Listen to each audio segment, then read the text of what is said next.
मेरा नाम अजय है। मेरी उम्र 44 साल है। मुझको अपने काम के सिलसिले में हर महीने अम्बाला जाना पड़ता था। एक दिन सुबह की पहली बस से मुझे अम्बाला जाना था। उस दिन भी मैं दफ्तर के काम से अम्बाला ही जा रहा था। बस अड्डा पहुंचने पर मुझे थोड़ी देर हो गई थी। पहली बस होने के चलते भीड़ बहुत ज़्यादा थी। जहां एक और मर्दों की बहुत लंबी लाइन थी, वह दूसरी ओर औरतों की लाइन छोटी थी। मुझको यह एहसास हो चला था कि आज इस बस में शायद ही सीट मिले, लेकिन उम्मीद पर तो दुनिया कायम है। यह सोचकर मैं लाइन में खड़ा रहा। तभी औरतों की लाइन में एक लड़की आकर खड़ी हो गई। उम्र यही कोई 21 साल के आसपास होगी। खुले बाल, पैंट शर्ट पहने, वह हाथ में एक बैग लिए हुए वह खड़ी थी। मैंने अपने लाइन से बाहर आकर उस लड़की से पूछा, मैडम जी, आप कहाँ जाओगे?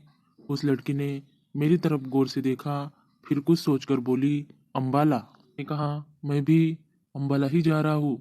अगर आप मेरी थोड़ी मदद कर दे तो। वह लड़की बोली, कहिए ना, मैं आपकी क्या मदद कर सकती हूँ? मैंने 1,000 का नोट उसे थमाते हुए कहा, आप मेरी भी एक टिकट अम्बाला के लिए लेकर मेरी मदद कर सकती है। ठीक है, आप बैठिए, मैं लेकर आती हूँ, लड़की ने कहा। मैं बूथ पर लगी बस के पास जाकर खड़ा हो गया और थोड़ी देर में वह लड़की टिकट लेकर मेरे पास आ गई। हमें अगले दरवाजे के बिल्कुल साथ वाली 2 सवारी की सीट मिली थी। बस शहर से निकल पड़ी थी। मैंने उस लड़की का शुक्रिया अदा किया। फिर बातों का सिलसिला शुरू हुआ, तो मैंने उससे पूछ लिया, आपका नाम क्या है और आप अम्बाला में क्या करती है? उस लड़की ने अपना नाम संजना बताया और वह एक कंपनी में सेल्स एग्जीक्यूटिव थी।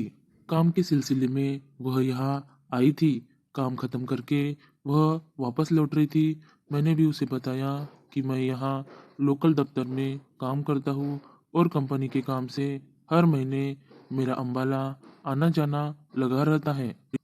बस चलती रही तो बातों का सिलसिला भी चलता रहा। संजना ने बताया कि वह मूल रूप से उत्तराखंड की रहने वाली है। यह अम्बाला में किराए का मकान लेकर रह रही है। घर में मम्मी पापा और छोटी बहन है जो गांव में रहते हैं।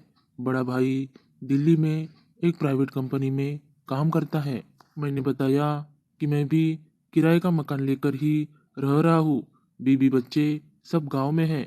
महीने में 2-4 बार ही घर का चक्कर लग पाता है। कुछ समय बाद यही अपना घर लेकर रहने का इरादा है। इसके बाद ही जिंदगी शायद सेट हो जाए। बातों बातों में कब समय बीत गया मुझे पता ही नहीं चला।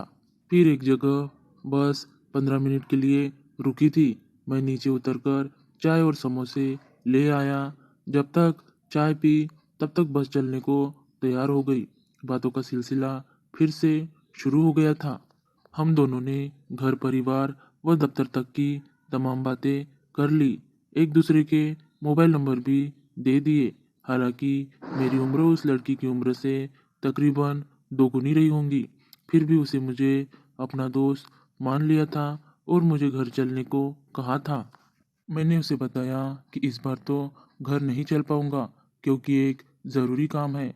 अगली बार जब भी यहाँ आऊँगा सुबह नहीं शाम को आऊँगा, तो रात भर आपके यहाँ रुक कर जाऊँगा और अगर आपको हमारे यहाँ आना हो तो वैसा ही आप भी करना।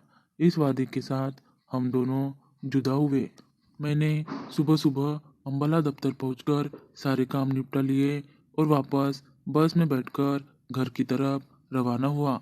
बस रात के तकरीबन 10 बजे वापस पहुंची।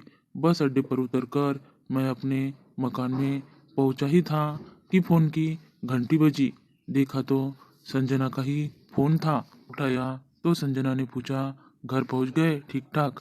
मैंने कहा, हाँ, अभी अभी घर पहुंचा हूँ।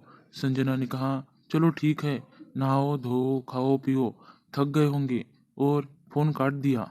अब संजना से हफ्ते में एक आध बार तो फ़ोन पर बात हो ही जाती थी। धीरे धीरे वह दोस्ती गहरी हो रही थी। एक महीने बाद फिर से मुझको दफ्तर के काम से अम्बाला जाना पड़ रहा था। मैंने संजना से बात की तो उसने कहा, आप शाम को ही आ जाओ, सुबह जल्दी उठने में दिक्कत नहीं होगी और इसी बहाने आपके साथ रहने का मौका मिल जाएगा। मैंने दोपहर की बस पकड़ी, रात को 9 बजे अम्बाला पहुंच गया था। बस अड्डे पर संजना स्कूटी लिए खड़ी थी। स्कूटी के पीछे बैठकर मैं उसके मकान पर चला गया था। उसका बहुत बढ़िया घर था। संजना ने अपने घर में तमाम सुख सुविधाएं जुटा रखी थी। मैं चाय पीने के बाद नहा धोकर फ्रेश हो गया था। संजना ने भी समय से पहले ही खाना वगैरह तैयार कर लिया था। फिर मेरे पास आकर जुल्फे झटकाकर उसने मुझसे पूछा, आपका मनपसंद ब्रांड कौन सा है?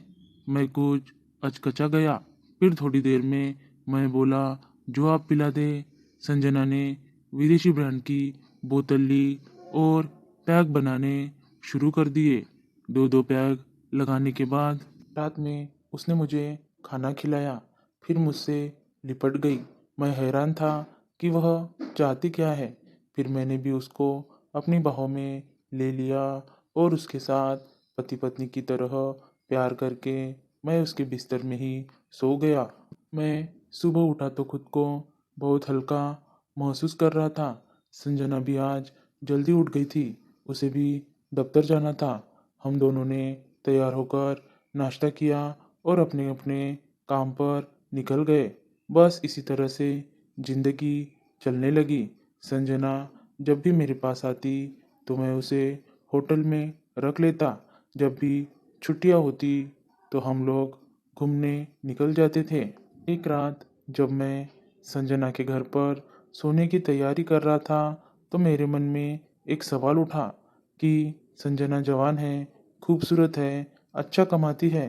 यह तो नए नए कितने ही लड़कों के साथ दोस्ती कर सकती है, मौज मस्ती कर सकती है, फिर यह मुझ जैसे अधेड़ को क्यों पसंद करती है? मैंने उसके बालों में उंगली घुमाते हुए पूछा, संजना एक बात पूछूं? अगर आप बुरा ना मानो तो। संजना ने कहा, मैं जानती हूँ कि आप क्या पूछना चाहते हैं। आप यही जानना चाहते हैं कि मैं यह सब उधेड़ उम्र के लोगों के साथ क्यों करती हूँ, जबकि मेरे लिए जवान लड़कों की कोई कमी नहीं है। मैं क्या, हमारे यहाँ सब जवान लड़कियाँ यही करती है। इसकी खास वजह यह है कि हम यहाँ वीकेंड पर मौज मस्ती करना चाहते हैं। अधेड़ मर्द जिंदगी के हर तरह के रास्ते से गुजरे होते हैं। उन्हें हर तरह का अनुभव होता है, अपना उनका परिवार होता है, इसलिए वह चिपकू नहीं होते। और जब जहाँ उनको कहा जाए वे दोस्ती वही छोड़ देते हैं। कमाई की नज़र से भी वह ठीक ठाक होते हैं। नौजवान लड़के जिद्दी होते हैं, वह समझौता नहीं करते, बल्कि मरने मारने पर उतारू हो जाते हैं। कभी नस काट लेते हैं तो कभी पागलों जैसी हरकतें करने लगते हैं। यही वजह है कि हम आप जैसे को पसंद करते हैं। मेरी और संजना की दोस्ती तकरीबन 3 साल तक चली। उसके बाद संजना ने शादी कर अपना घर बसा लिया और दिल्ली शिफ्ट हो गई। मुझको भी उसका छोड़ना बुरा नहीं लगा, क्योंकि मेरा भी परिवार था। धन्यवाद दोस्तों। Thanks for watching. Like, share and subscribe.